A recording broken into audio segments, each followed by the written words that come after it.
Hello and welcome to the Fallen Tree. Today we're going to be doing another big project at the cabin. We're taking on a project of a river floor. I'm going to take you through the process that I used along with tips, tricks, and suggestions and a few things that I wouldn't do again. We're going to start off grinding the floor. I'm using this 4.5-inch grinding disc on a grinder. If I was to show it, you'd see a bunch of dust. Make sure you wear a respirator anytime you're grinding concrete. We're going to clean it up with shop vac, and then we're going to get down to epoxying the floor. What we're going to need for this is we're going to need some flooring spikes, a notch trowel, a spiked roller, drill with a paddle, along with something to mix it in, and some denatured alcohol. For this project, I'm using Magic Resin Floor Epoxy. For a 3-gallon kit, was about $170. I used a few of these on this project. At the end, I'll let you know exactly how many I used. But you're going to mix a 2-to-1 ratio, 2 of A to 1 of B. Example, if I use 600 milliliters of A, I'm going to use 300 milliliters of B. Adding a little bit of pigment to give it some color. And I'm going to use a couple different shades throughout the project to give it a different contrast. I take my paddle mixer and mix it up for about a minute before I apply it.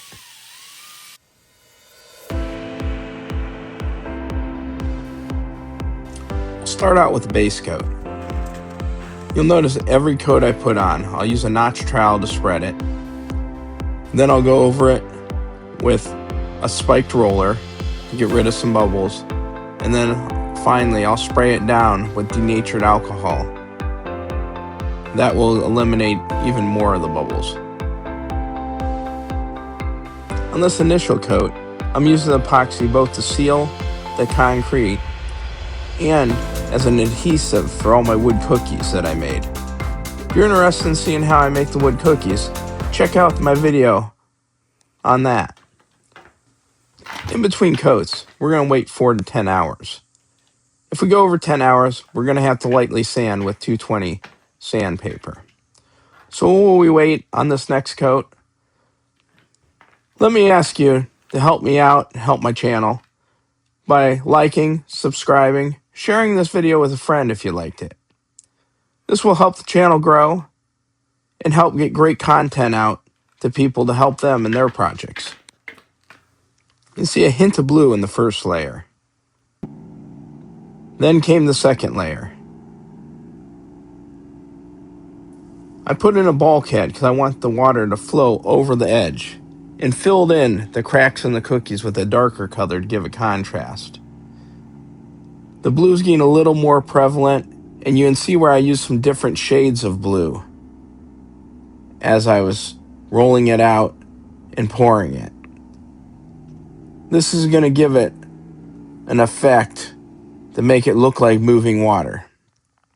Now off to the third coat.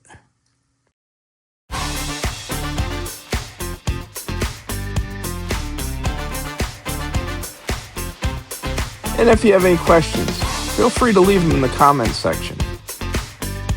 I do read all the comments and try to interact with subscribers as much as possible.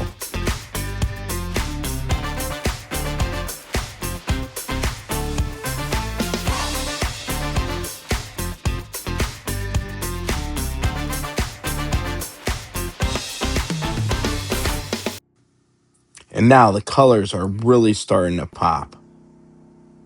So I used a base of a cobalt blue and then started mixing in a Caribbean blue, some black, a little bit of white throughout it, and kind of swirling them in there to make it look like the swirling waters of a river paradise. That with the cookies really make a great look. So far, I've used 9 gallons of epoxy. This is way more than I thought I was going to use on this 7x7 area. But the results are breathtaking. So I'm going to order 3 more gallons and hope it makes it.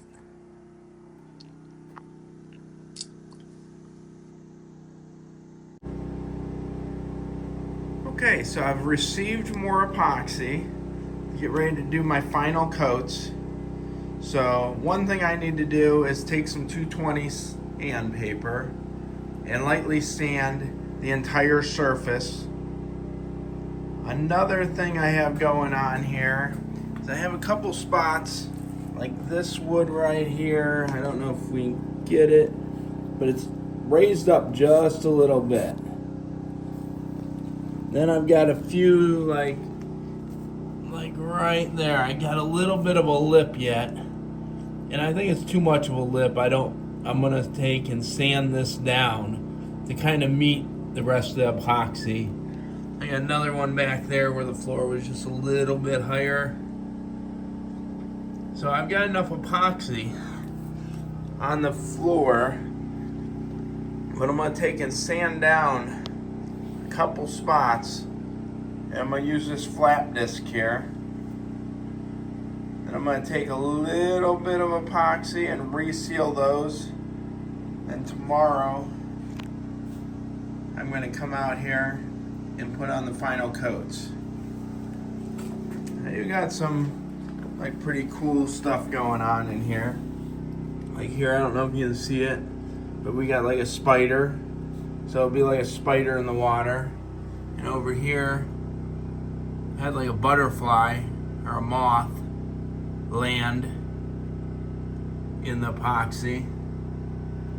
So, and that moth happened last time before I put another coat on. And I thought, oh, it'd be pretty cool to leave some of that stuff like in the epoxy to make it really look like water.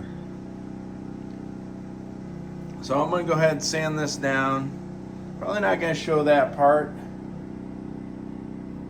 And I'll get it ready for the final coats. I'll let you see how it turns out. So we got everything sanded down smooth. Time to put on one more coat and see how it turns out.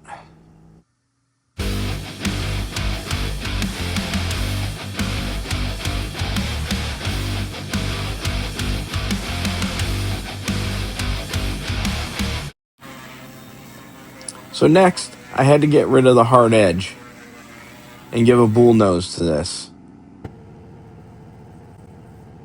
where I tried to sand it and use some micro sandpaper and blend it in.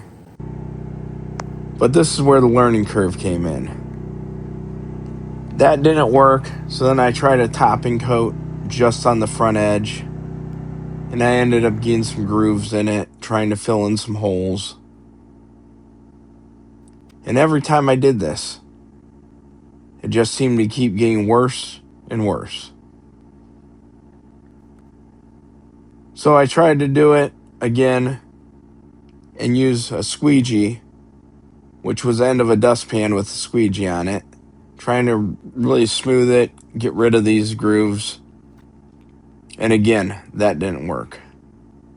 And I share this stuff with you because you may run into the same issues and maybe you'll learn from how I was able to fix it. But I've watched lots of videos on how to make a river table. They always talk about this topping coat. And I think it may have worked had I been doing the whole floor again, but I really didn't want to. It was just this front edge. So then I went and I ordered some more sandpaper. This sandpaper went from a 400 grit all the way up to a 10,000 grit micro sandpaper. Using water, I started at 220 and worked my way all the way up to 10,000. As I continued through the grits, I blended it in with the floor farther and farther until I eventually did the whole floor and then went through and polished it with a polishing compound and a buffing pad on my drill. They give the whole floor a uniform look.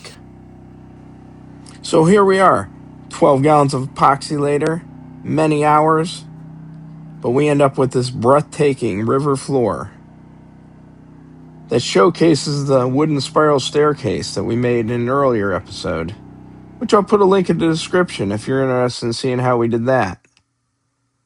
Couldn't it have turned out better? And if you're still with me at this part of the video, I know you liked it. So smash that like button. If you haven't already, subscribe. Share it with a friend.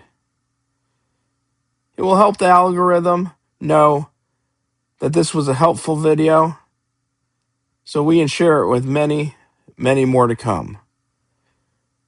Thanks again for watching, and I hope you continue to follow me on my journey through this cabin build. Till next time, my friends.